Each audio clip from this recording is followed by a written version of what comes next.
This is Voices of CX podcast, bringing you the most current trends and insights from industry thought leaders and professionals. Our goal is to bring your business into the fourth industrial revolution by sharing the experiences of others who, like you, have dedicated their careers to improving the dialogue between companies and customers. Voices of Customer Experience podcast is brought to you by Worthix, the first and only self-adaptive survey for measuring customer experience. Discover your worth at worthix.com.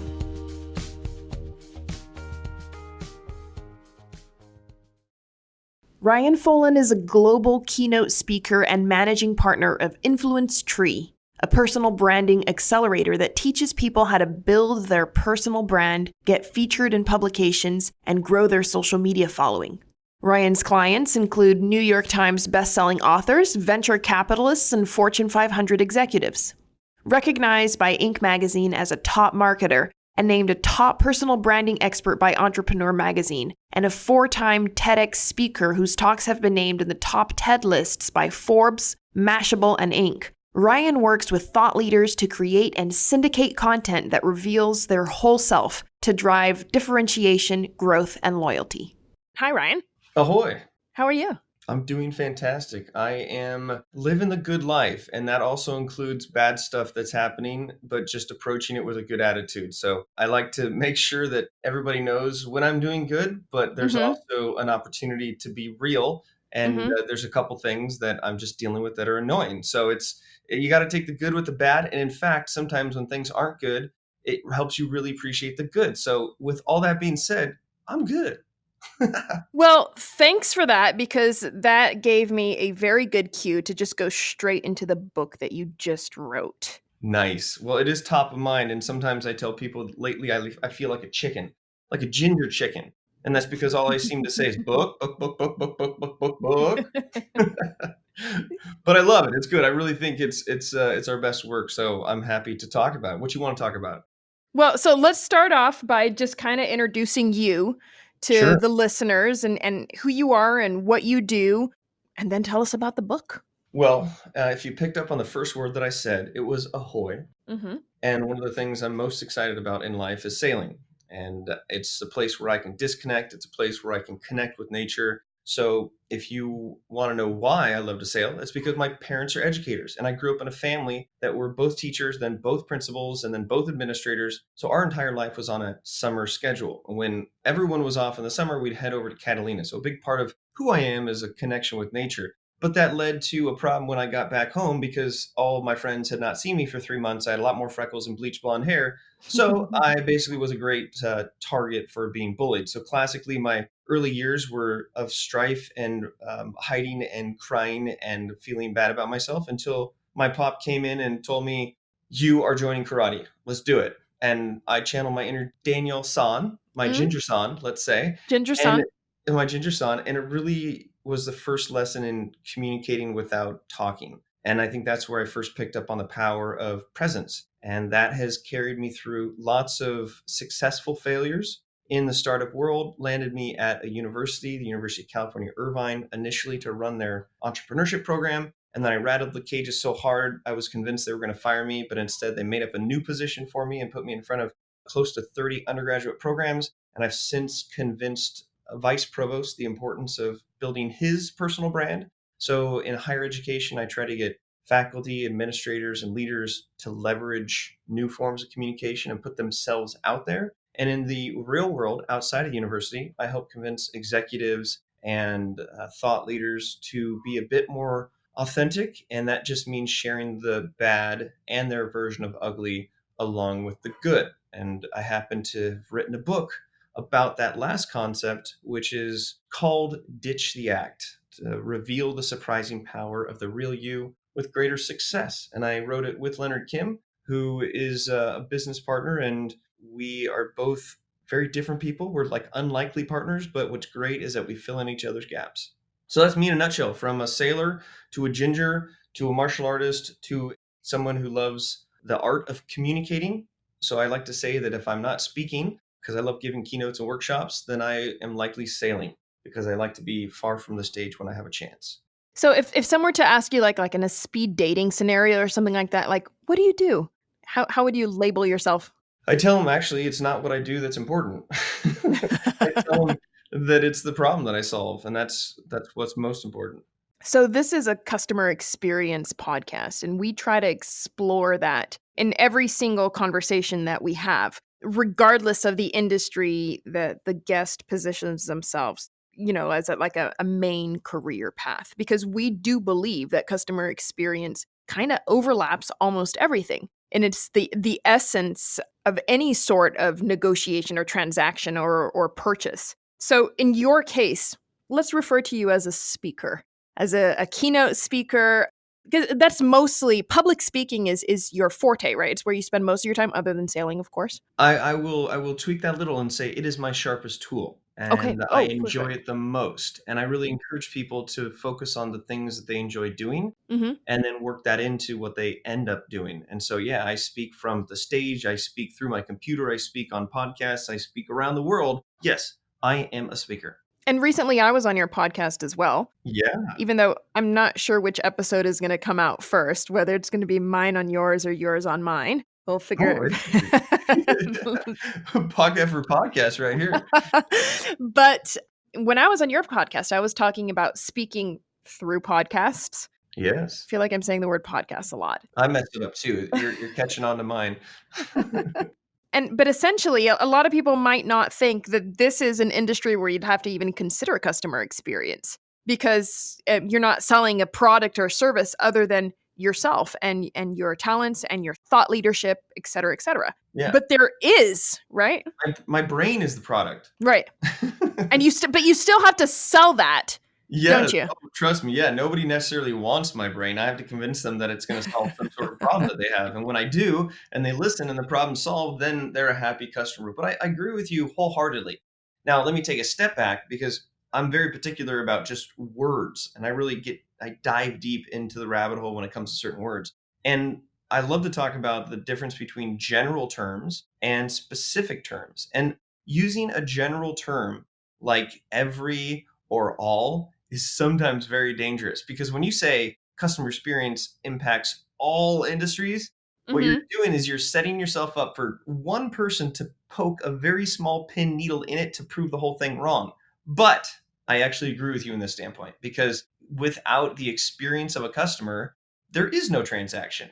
Even if you're saying, well, online transactions, well, there's a before, there's a beginning, there's an afterwards. And I think that with selling yourself and selling parts of your brain and convincing people that you can solve their problems is very much customer centric focused, if you want any kind of long-term sustainability.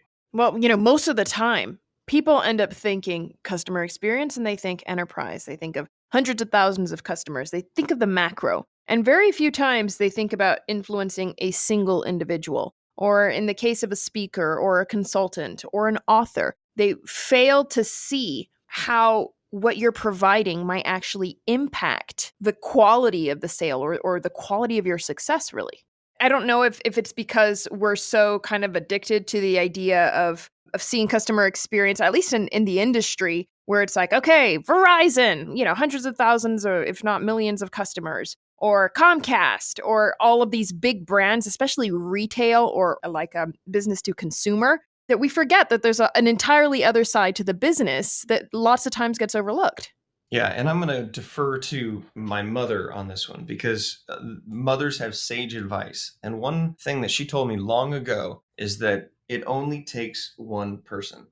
And I think it was something in middle school, where you're expecting either a lot of people, or it's an event, or you have a little something that you're presenting, and hardly anybody shows up. So your expectations are messed with. And we always have those expectations going into things. And audience isn't big as I thought, blah, blah, blah.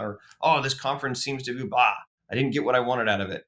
But I always go back to, it only takes one. It only takes one person in the audience. It only takes one person on your webinar. It only takes one person. And I'm saying this in the positive way, where, you have an ability to positively impact that one person. But if you take the same thing and flip it, all it takes is one person that has a bad experience in today's world, where they have more of a reach than ever in a public platform to just speak up. And it could take one person that you either disrespected, that you threw under the bus, that you broke their confidence, and that could in turn throw your entire business underwater because people get to see what's really going on behind the scenes. So I think customer experience is a reflection of what's really going on. And you can fake it for a certain amount of time, but if you're just a mean person or if you're just a jerk, you're not going to end up pound for pound delivering great customer service. And the world will equalize itself and you will no longer get clients or be in that type of business. Especially when you have such a public-facing role Yes. where so much is actually riding on your reputation. Still struggling to defend obsolete consumer metrics in front of your executive board? We have a solution. At Worthix, our self-adaptive AI-driven surveys cut straight to the core of what makes or breaks your business. While other metrics are a grayscale photo of your customers, Worthix is X-ray vision. See exactly what makes your customers tick and drives your bottom line at worthix.com. For you to be a speaker and you do TEDx, you do these big, huge macro events and everything, if you're going to get on the stage, you're going to command that audience. That audience is going to listen, or people are going to pay to hear you speak and pay to get a piece of your brain, like you said. They won't do that if they don't admire you, if they don't respect you, right? Or they might get stuck in the audience because they bought a ticket for the conference and then they happen to be paying attention to you, but then you don't impress them or you don't deliver the customer service.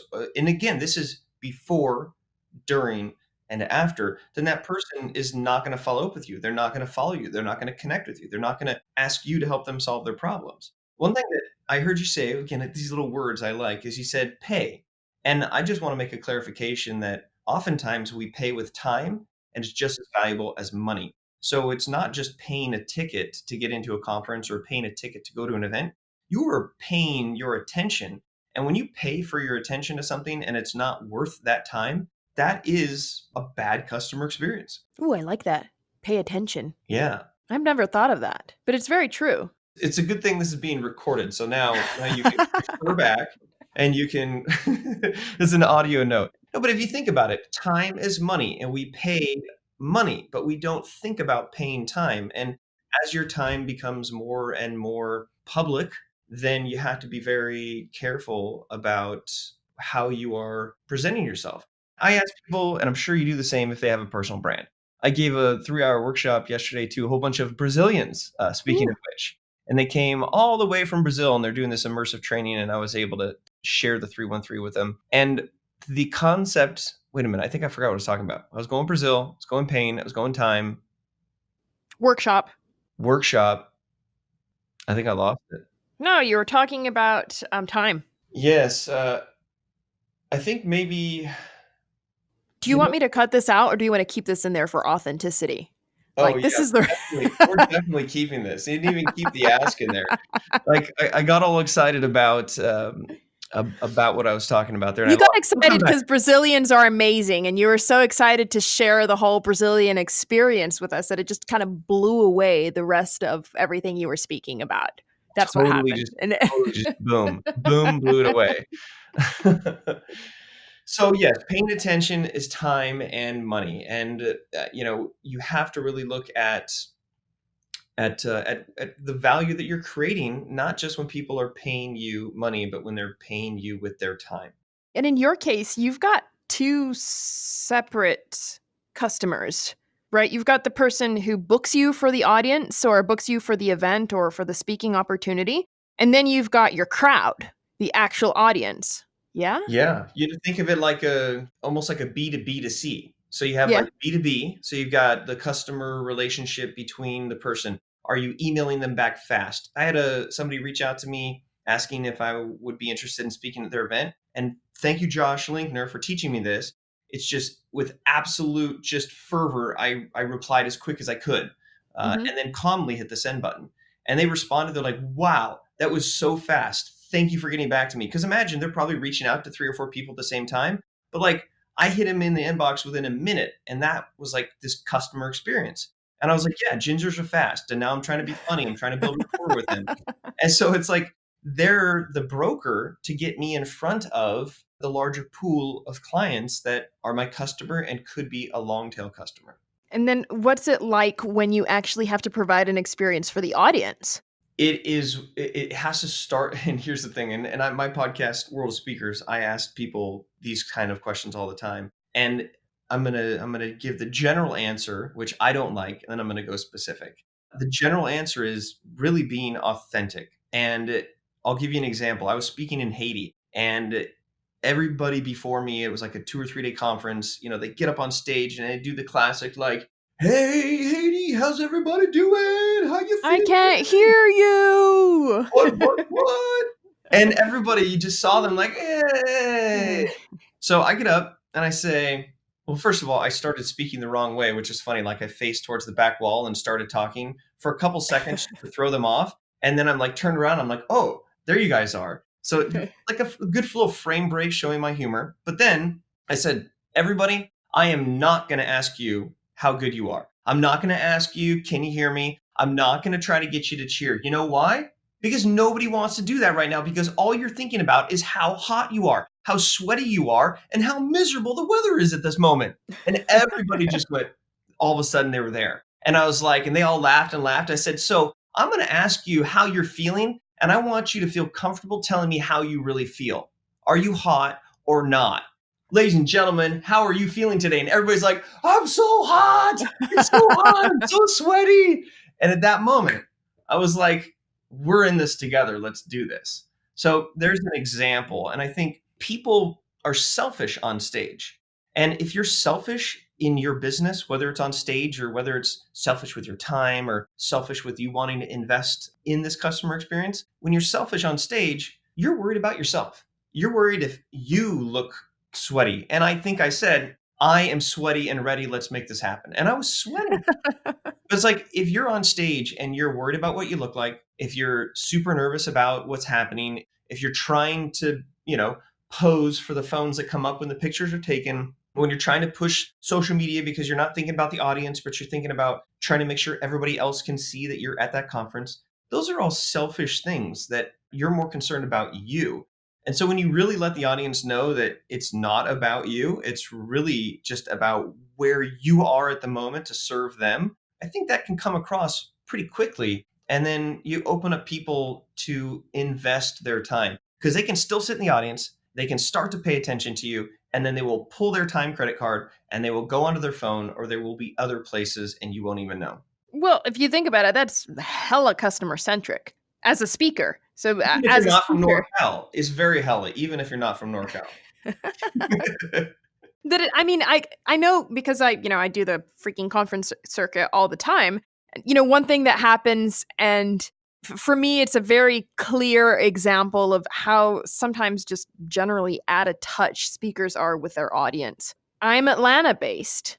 And one thing that people need to understand once and for all is that no one refers to Atlanta as Hotlanta. We don't. Please stop. And it's so annoying. And if you say that to an Atlanta crowd, people are going to flip you off, And I have seen some major speakers take the stage and they're like, "What's up, Hotlanta?" And it's like, the slow clap. because people hate it. So, I think that getting to know your audience, or even just pondering that for a couple minutes, or asking someone local, or maybe running your presentation or your keynote by someone who's in that area or who fits the persona that you're addressing, to find out if it actually lines up with people's expectations. I think that's crucial. I think what you're talking about is research. And that's a key point. I think we forget that. So when I go to these places, especially out of the country, to speak, I will make a point of trying to get there a couple days early and really try to just enjoy the town, talk with people, immerse myself. And that is customer research. That is really a necessary part to deliver something that is catered, right? Mhm. So you talk about customer experience. Maybe we should add another C to it. So it's catered customer experience. You're being a servant customer leader and really trying to keep them in mind. And you got to leave your ego at the door to do that. Absolutely. I remember me growing up as a good old expat kid, and I grew up in Brazil, for the people who don't know. And I remember watching a Pearl Jam concert in my early teens, and Eddie Vedder got on stage. Eddie Vedder got on stage, and he, at some point in the middle of the concert, he had memorized this whole speech in Portuguese. And honestly, it was atrocious. Like, you could barely understand what the man was saying. But it was such an emotional experience for the crowd that he had gone out of his way to not only just say obrigado or something like that. He had actually learned an entire speech to give to that crowd that night. And people went wild. They probably couldn't understand what he was saying, but it didn't matter. It didn't matter because everyone there felt so special at that moment. They felt so seen. It was the effort. Yeah. It was the effort. Yeah. When you put effort into things, people appreciate it. Oh my gosh. Oh my gosh. Oh my gosh. I remember the Brazil thing. You said Brazil and I re-triggered it. we were talking about reputation. And I was going to give an example that, part of my goal is to continue to speak internationally and get out there and just have an amazing excuse to visit these amazing countries. Amazing like Brazil. Mhm. And here I have 3 hours of my time invested. Sure, I'm getting paid. But I left everything in that room. I freaking threw down my 313 rap. I was like super vulnerable. I gave everything. And I did that not only just because of who they are in the audience, but these 50, 75 Brazilians now have a mindset of my reputation based on their experience. They're going to all go back because they're all from these big companies in Brazil to try to learn all innovation. They're going to go back to their company and they're going to be like, oh my God, there was this crazy ginger. We should think about bringing him out here. So your reputation is more than just what people see or think. It is the tool to gain more customers. Absolutely. In some way, you're causing memorability, which is what we talk about all the time on this podcast. Finding a way to actually create an emotional connection with your public or with your customers that creates a memory because it's a peak. One way or another, it goes kind of off the normal for a second, and that makes people remember you. What if we told you there was a way to get all the information you need from your customers in less than 10 questions? Welcome to the Industry 4.0 survey. Simple, short, adaptive, and meaningful, and guaranteed to leave fewer customers rolling their eyes at the outdated, clunky surveys of yesteryear. Learn more at worthix.com/AI. I remember the first time I read Thinking Fast and Slow, which is a freaking amazing book, and I talk about it all the freaking time, and I know people are tired of it, but the brain eliminates like 80 or 90% of everything that happens in our lives. It just eliminates. It's just gone forever. Yeah. And we have these flashes of very specific things that for some reason are consolidated into our memory. And that's what you have to go for if you want people to remember you, if you want to stick out, if you want to be on top of mind. You have to create some sort of emotional connection. And sometimes it's being a crazy ginge. Sometimes it's learning Portuguese for a night, Yeah, absolutely. And I actually refer to what you're talking about as an anchor. And I believe it's a technical term about something that you remember. And I also know that you have a choice to like anchor a link. But I'm a sailor. I actually wear a chain around my neck that is an anchor whenever I'm sailing. And I just tend to think of things in boating terms. And I equate this customer experience as like an anchor, right? You have all these boats floating around and passing by in your brain. But if you can throw an anchor out and like snag into some flesh in the brain, that'll always be there. And, when you want to be top of mind, it depends on how many anchors you have out in different people's minds. Especially in speaking. People watch, like, I don't know, in a single conference, how many speakers will someone see, like an average? Oh, I mean, some of them they'll have 100 speakers, but half of them are on panels, and then you're stuck between different tracks. So I would say you'd probably see 4 to 5 a day if you're aggressive, like at social media marketing world. So you could see easy like 10 to 20. Sometimes people pop in and see a little bit and then they leave. So yeah, there's a good amount of speaker boats that are going through your brain. Plus there's like fatigue, isn't there? Isn't there yeah. fatigue? Totally fatigue. Well, and that's why one of the things as a speaker, you have to find what makes you memorable, right? Josh Linkner is amazing. Shout out to Josh. Go check him out. He's like the top innovation speaker, and I love what he does. He's a jazz musician. So he brings his freaking jazz guitar up there and he talks about innovation in relation to jazz music. Like, it's entertaining. I'm not a jazz guitarist, but I'm the ginger MC and I rap. So within the first minute, you rap? Yeah, within the first couple minutes of the talk, I wrap, and then at the end, I typically will wrap it up. And I have a 313 wrap, and I actually am working on my Ditch the Act wrap. And how do people react to that? I mean, have you tried that rap in Atlanta? How No, did not that in Atlanta.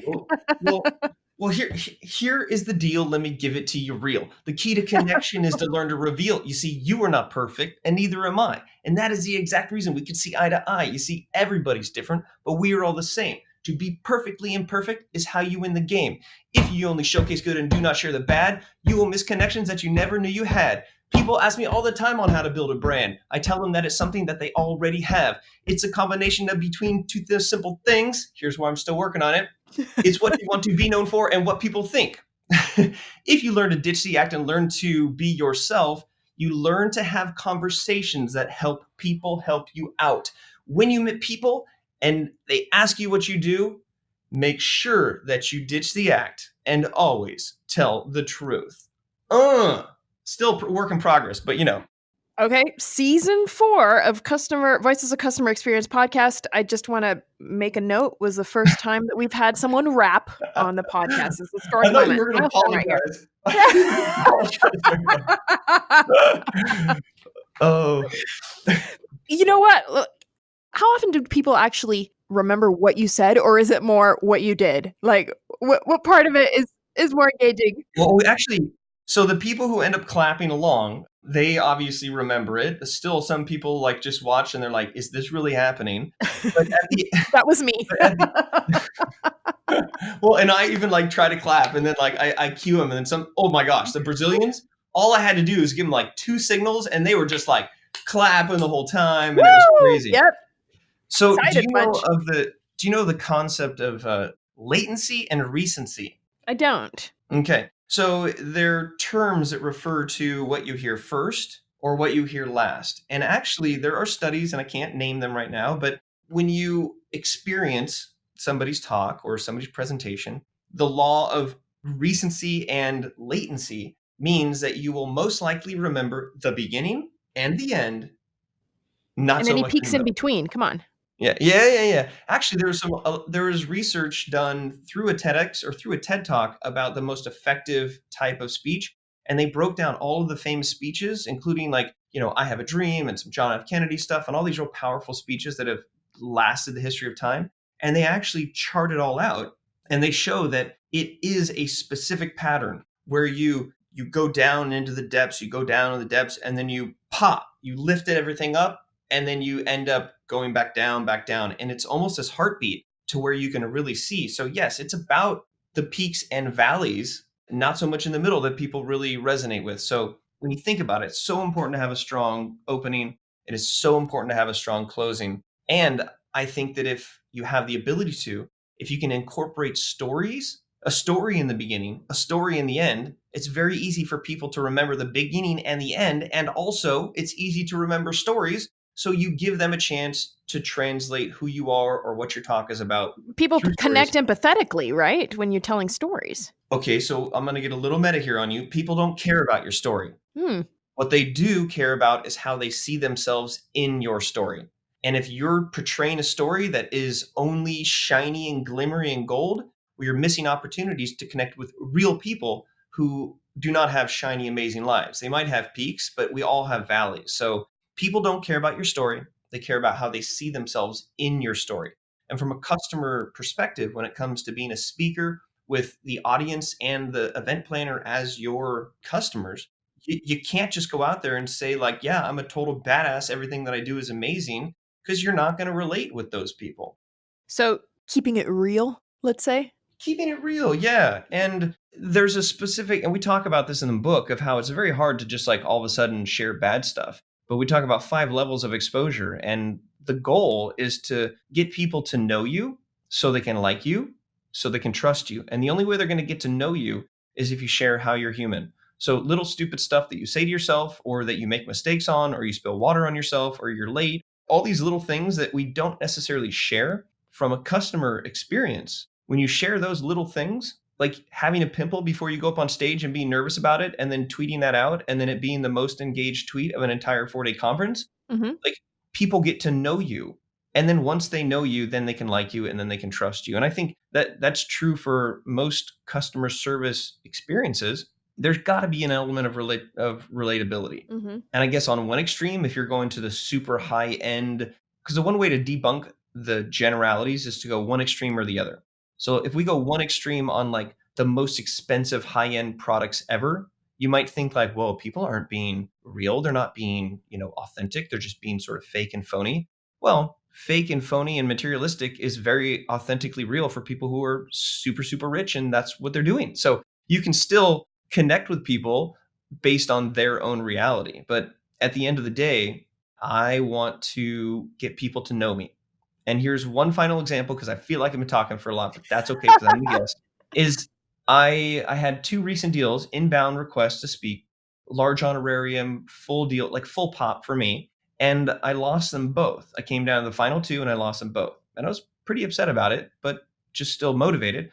And the next inbound request that came in the conversations as we're talking, I mentioned to him that I just lost my last two deals and that I knew why and that it didn't really phase me. And I'm just excited about what I'm doing. And it felt really good to share it. And I think he respected me for it. And that project is moving along really well. So it's all at what level you want people to get to know you. And people have guards up. And you don't just all of a sudden go out there and be like, hey, everybody, this is me, my real me. It's just about finding that balance between personal and business. And I know I said I would stop talking, but this is the last thing I'm going to say. People tell stories that brands can't. And that's why it's important in your customer experience to put people in front of it, myself in front of it, in front of your product, in front of your company, so you can tell those stories. I couldn't agree more. I think that's very on point. I don't think people follow brands. I think people follow people. I think that when you're conducting any sort of negotiation, you're not negotiating with a brand, you're negotiating with a person. I don't believe that there's such a thing as a company and then people as separate entities. I believe that they are one and the same, and you're always speaking to a person. Sometimes we forget that. Sometimes the person on the other side forgets it. Sometimes people hide behind a brand or a logo or a company facade. But it's really important, I think, on both sides of the negotiating table to remember that it's always people. You're always just talking to another person. And the truth is that I believe that the world is much smaller than people think. And what goes around comes around for sure. So always treat people with the same respect that you'd want, regardless of whether you have the upper hand in the negotiation or not, because you're going to be on the other side of the table at some point really soon. Yeah, and if you don't have something really good to say, then refrain from saying it because things can be taken out of context. And especially when you're in a spot where some people consider you a thought leader. Mhm. It's not like people consider themselves thought leaders, but when people are really looked up to and they have a large following, and there's a certain amount of responsibility that comes with that. And so if you throw somebody who is just new to social or is just new to their career or they're totally green and they're just sort of stumbling their way through life just like you did, if you throw them under the bus, you look like a total jerk. Yeah. And the other thing I want to say, which I was very quiet about when you were giving that little monologue talk about all the amazing reality behind the fact that people are behind everything, Hmm. I had my hands straight up and I was wiggling my fingers really fast. You know what I was doing? No. Were you sending me positive vibrations? No, that's sign language for applause. I was clapping the whole time. Just wiggling my fingers. I wasn't being rude, like clapping out loud because I would have distracted you. But I was like, you were on it, so I was like wiggling my fingers. You were getting a. Awesome. Well, Ryan, thank you so much for being on today. It's been very real. Um, tell us where to grab your book. Tell us how to find you. Tell us how to book you. Yeah. To find the book, go to ditchtheact.com and you can follow the book on all social platforms at Ditch the Act. If you want to find me, this is a very difficult URL to remember, so I want you to get a pen and paper and write it down and get ready. It is ryan.online.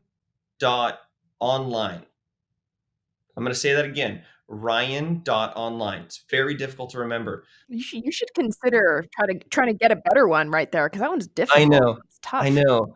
Uh-huh. Yeah, so there's my anchor I'm going to throw over, and hopefully that sticks in your brain. What? Ryan.online. It's this guy, Ryan. Where is he? I don't know. He's online. What should we do? Let's put them together and put a dot in between. Oh, Ryan.online. That guy. Cool. Yeah.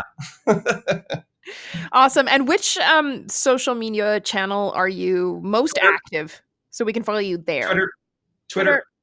I Yeah, follow I you like on Twitter as a Instagram. platform. Yeah, I've been told I should get my Instagram game going on. Like I should put my face on there more. That I just don't know. You have to teach me, convince me to like the platform a little bit more. I just like Twitter. Just do that pimple story. People will probably gravitate towards that. Okay, done. Yes, pimple. We're gonna call this pimpleivation, motivation by things that we all have. Awesome. Amazing. Love it. Thank you so much, Ryan. Let's talk soon. Yeah, gobble gobble. Awesome.